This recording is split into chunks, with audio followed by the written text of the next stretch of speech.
I don't even know what to say anymore. I don't even want to talk about the game. I don't want to talk about basketball at all. It's just Cleveland sports as a whole has to be the most disappointing set of professional sports teams that you will ever see. I mean, one freaking championship in 60 years across 3 professional teams is statistically almost impossible. That had to be the most heartbreaking and disappointing game that I've ever been to. The Cavs were up by 7. Max Strus hit that 3 to put them up by 7 with about 45 seconds left, and they just forgot how to play basketball. Like, it doesn't make any freaking sense. I can't do it anymore. Honestly, sometimes I just imagine, like, how much better, how much happier I'd be if I never turned on another Cleveland sports game the rest of my life.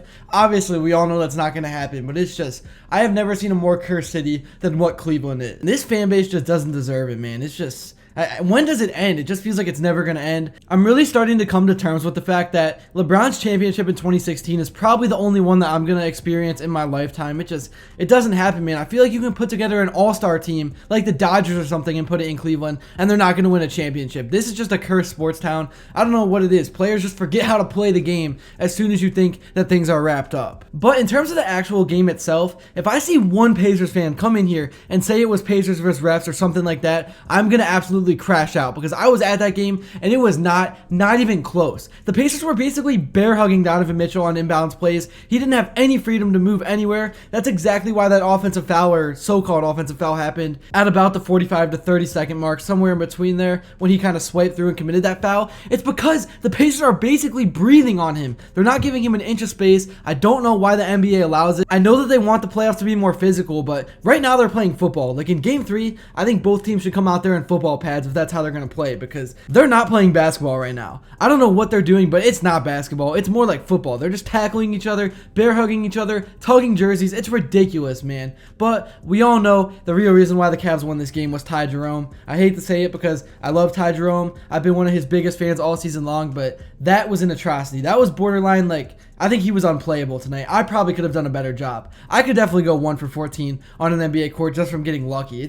I've never seen his floater so off, and he just didn't know how to shut it off. I appreciate the aggressiveness. I appreciate that he wanted it, but it wasn't his night. He should have shut it off. And I mean, what more do you even want from Donovan Mitchell? The dude had 48 points. He exhilarated all his energy carrying this team. It wasn't only the points. It was just the ball handling. He did everything. He controlled the tempo. He played Superman tonight. He did exactly what he needed to do for the Cavs to win this game, but they choked in amazing fashion.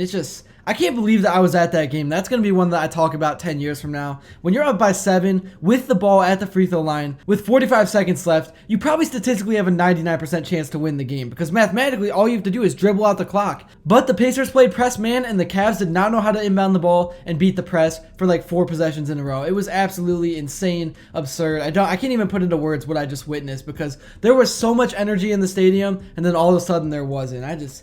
Being a Cleveland sports fan is rough. Right now, all I'm thinking about is that guy. I don't know why I'm blanking on his name, but the guy that did the Factory of Sadness, because that's just how I feel right now. Cleveland sports it is almost a statistical impossibility for 3 teams that all are professional teams in one city to have so many letdown moments in a span of 50 years. It's just no other city has to deal with what Cleveland fans do. I know overall across the 3 teams, Cleveland does have good sports overall. They win, but it's just the heartbreaking moments that just get to you, man, because I have never seen so many of them in this amount of time. I mean, there's already been at least 40 in my lifetime, so I can't imagine what it's like for some of you older guys. But yeah, man, that game was completely ridiculous. Tyrese Haliburton's drawing fouls when he initiates the contact. He's getting fouled by air, and then the Pacers are allowed to bear hug Donovan Mitchell, hold his jersey, not let him move on those inbounds plays, and you only have 5 seconds, so you're not going to recover from it. And that is ultimately what took the Cavs out of the game. I'm fine with playing physical basketball. I'm fine with the game being called that way, but you can't go back and forth, and it has to be both sides. You can't just